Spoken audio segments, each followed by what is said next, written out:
Let's be honest for a second. You have been told the same story your entire life. Every doctor, every magazine, and every well-meaning friend has given you the exact same advice.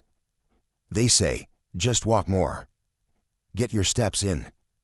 If you hit 10,000 steps a day, you are set for life. Now, don't get me wrong. I am not here to bash walking. Walking is fantastic. It is the gold standard for your heart, your mood, and keeping your joints moving. But there is a massive elephant in the room that nobody seems to want to talk about. And that is the hard truth that walking, on its own, is simply not enough to save your muscles from aging. There is a silent thief that starts visiting us after we turn 30. It is a medical condition called sarcopenia, which is just a fancy word for age-related muscle loss. This condition steals roughly 3 to 5% of your muscle mass every single decade. By the time you hit 70, you could have lost 30% of your strength. And here is the kicker: walking is a cardiovascular activity. It trains your heart and lungs, but it does very little to stop that muscle loss. That is why you see so many folks who walk every morning, yet they still struggle to lift a bag of groceries, they feel shaky on the stairs, or they have a hard time getting up from a low sofa. They have strong hearts, but their structural engines are running out of gas. But hold on, because there is a silver lining here, and it is huge. A groundbreaking study from the University of Missouri published in 2023 found something that shook up the fitness world. Researchers discovered that adults over 60 who performed specific, targeted seated exercises showed a 27% greater improvement in functional strength compared to those who only walked. 27%. That is not a margin of error. That is the difference between being frail and being a powerhouse. So today, we are going to flip the script. We are not talking about running marathons or lifting heavy iron at a gym full of 20-year-olds. We are talking about 5 specific movements you can do right from your favorite chair. These exercises are the missing link that orthopedic surgeons wish you knew about. And you are going to want to stick around until the very end, because the number 1 exercise on this list is what I call the Holy Grail of longevity. It is the single best predictor of how long and how well you will live. So, get comfortable, grab a sturdy chair, and let's dive right in with exercise number 5. We are starting with the ankles and the lower legs, with a move called seated calf raises. Now, I know what you are thinking. Lifting my heels? That sounds too easy to be effective. It sounds like a piece of cake. But do not let the simplicity fool you. This exercise targets the most underrated muscle group in your body, the calves. Doctors often refer to your calf muscles as your second heart. You see, your actual heart pumps blood down to your feet quite easily, thanks to gravity. But getting that blood back up, that is a whole different ballgame. Your body has to fight gravity every inch of the way. Your calf muscles act as a pump. Every time they contract, they squeeze the veins in your lower lats and shoot that blood back up to your chest. When these muscles get weak from lack of use, blood starts to pool in your ankles. This leads to swelling, that heavy, tired feeling in your legs, varicose veins, and in worst-case scenarios, dangerous blood clots. A study in the Journal of Applied Physiology showed that seniors who performed this simple movement saw a 41% improvement in venous return. That basically means their circulation system got a massive upgrade. So, here is how you do it right. Sit tall in your chair with your feet flat on the floor. Now, press down through the balls of your feet and lift your heels as high as you possibly can. Imagine you are trying to look over a tall fence. When you get to the top, pause. This is crucial. Hold that squeeze for 2 full seconds. You want to feel a tight contraction in the back of your lower leg. Then, lower your heels slowly back to the ground. Do not just let them drop. Control the descent. That slow lowering phase is where the magic happens. In for about 20 repetitions. If that feels too easy, you can make it tougher by placing a heavy book or simply pressing down on your knees with your hands to add resistance. Do this every day, and you will notice the swelling in your ankles going down and a new lightness in your step. It is a small movement with a massive payoff. Now that we have woken up your lower legs, let's move up to the thighs with exercise number 4, seated knee extensions. This one is for anyone who has ever felt a twinge of pain in their knees when standing up or climbing stairs. There is a common misconception that knee pain means you should stop moving. But usually, the pain isn't because the joint is bad, it is because the shock absorbers are gone. Your quadriceps, those big muscles on the front of your thighs, are the primary shock absorbers for your knees. When they are strong, they take the pressure off the bone. When they are weak, your poor joints take a beating with every step. Walking on flat ground barely engages these muscles. You need to isolate them to wake them up. This exercise is the safest way to build bulletproof knees without putting any weight on the joint. Here is the setup. Sit all the way back in your chair so your spine is supported. Grip the sides of the seat for stability. Now, slowly straighten one leg out in front of you until your knee is completely locked out. Your toes should be pointing straight up at the ceiling. Here is the secret sauce: simply lifting the leg isn't enough. Once your leg is straight, I want you to squeeze your thigh muscle as hard as you can. Imagine you are trying to pop a balloon resting on your knee. Hold that intense squeeze for 3 seconds. That burning sensation you feel? That is weakness leaving the body. Then, slowly lower your foot back to the floor on a count of 4. Do not swing your leg. Momentum is your enemy here. We want pure muscle engagement. Do 12 repetitions on one leg, then switch to the other. If you commit to this movement, you are essentially building a natural brace around your knee joint. Over time, you will find that getting out of the car or walking down a slope feels sturdy and secure, rather than shaky and painful. Moving right along to exercise number 3, we are tackling a hidden danger zone: the hips. This exercise is called seated hip marches. Let's talk about a serious topic for a moment: falling. The number one cause of injury-related hospital visits for seniors is falls.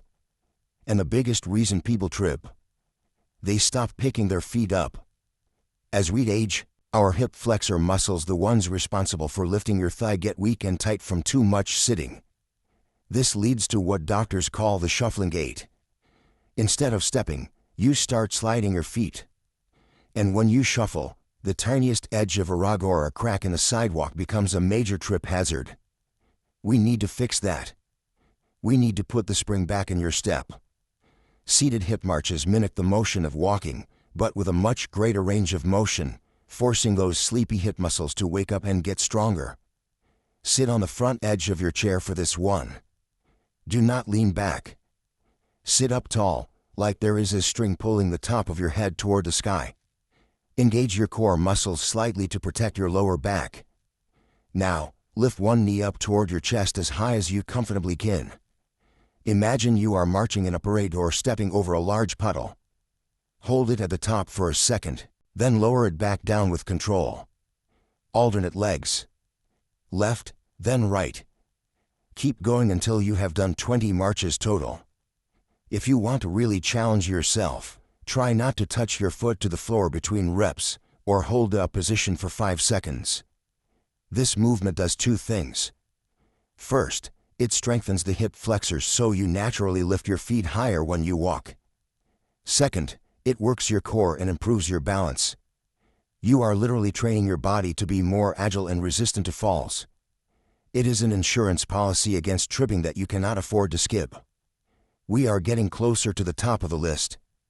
Number 2 is arguably the most important move for your posture and confidence. It is the seated row. Take a look around the next time you are at the grocery store. Notice how many older folks are hunched over. Their shoulders are rolled forward, their head is jutting out, and their upper back is rounded. This is often called kyphosis, or more casually, the slump. It happens because gravity is constantly pulling us forward, and the muscles in our upper back have become too weak to fight back. This isn't just about looking good. When you slump, you compress your lungs, making it harder to take deep breaths.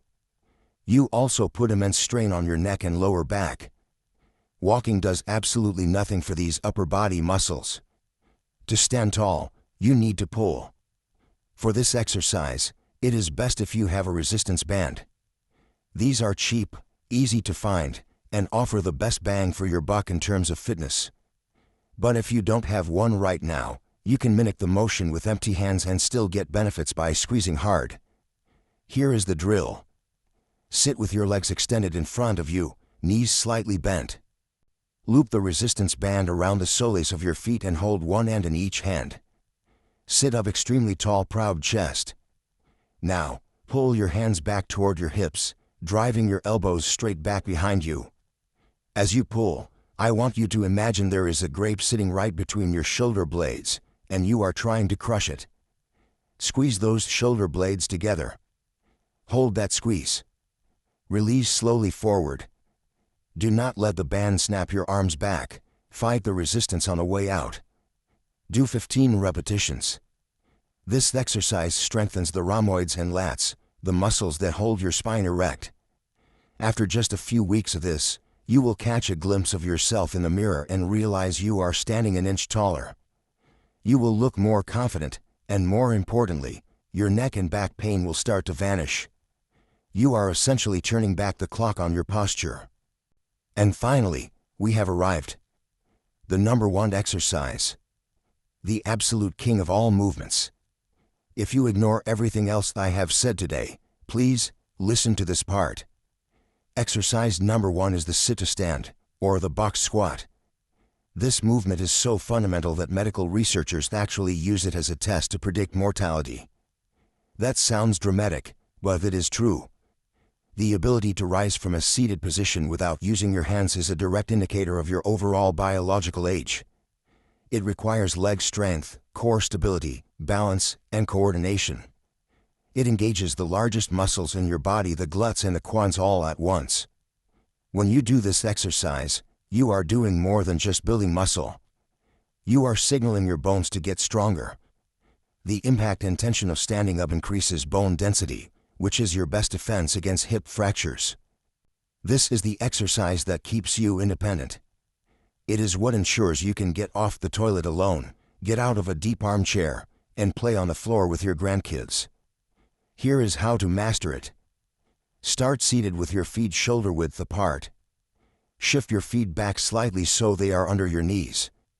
Now, cross your arms over your chest. This is important because we want to stop the urge to push off with your hands. Lean your torso forward slightly, nose over toes, and drive through your heels to stand all the way up. Squeeze your glutes at the top. You are tall, you are strong. Now, here is the part most people messed up. Do not just flop back down into the chair. The downward phase is actually more important than the upward phase. I want you to lower yourself slowly. Count to 4.